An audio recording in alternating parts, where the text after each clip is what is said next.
Hello बच्चों, let's read this question. The question says find the common difference of the arithmetic progression 1 upon a 3 minus a upon 3 a 3 minus 2 a upon 3 a is not equal to zero. A is not equal to zero क्यों लिखा है? क्योंकि जब denominator में zero आ जाता है वो term defined नहीं होती है. यहाँ जो की कॉन्सेप्ट लग रहा है वो क्या है? की कॉन्सेप्ट की d is equals to a n minus a n minus one. D क्या होता है?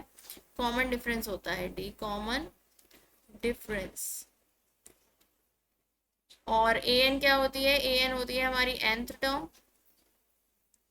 और ए एन माइनस वन क्या होगी? N minus one term. ठीक है. nth टर्म माइनस उसके पिछली वाली टर्म का जो डिफरेंस होता है उसको हम क्या कहते हैं? कॉमन डिफरेंस कहते हैं. ठीक है. तो सबसे पहले हमें क्या लिख लेते हैं? सीरीज लिख लेते हैं. सीरीज क्या है? 1 upon a comma 3 minus a upon 3 a comma 3 minus 2 a upon 3 a comma and so on. A is not equals to zero. Okay, अब हमें क्या करना है? इस सीरीज का कॉमन डिफरेंस निकालना है. तो हमारे पास जो 1 upon a comma 3 minus a upon 3 a comma 3 minus 2 a upon 3 A and so on. तो यहाँ जो है ए वन कितनी गिवन है? ए वन है 1 अपॉन ए. और ए टू है हमारे पास कितनी? 3 माइनस ए अपॉन 3 ए. और हमने एक फॉर्मूला देखा है कॉमन डिफरेंस का. वो फॉर्मूला क्या है? d is equals to a n minus a n minus one. तो यहाँ अगर मैं 2 रखूँ n की जगह तो ये हो जाएगा a two minus a one.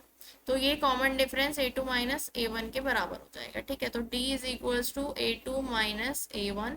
तो ए टू है हमारे पास 3 minus a upon 3 a minus a one है 1 अपॉन ए. यहाँ इसको हम एलसीएम ले लेंगे. तो एलसीएम लेंगे तो ये हो जाएगा 3a.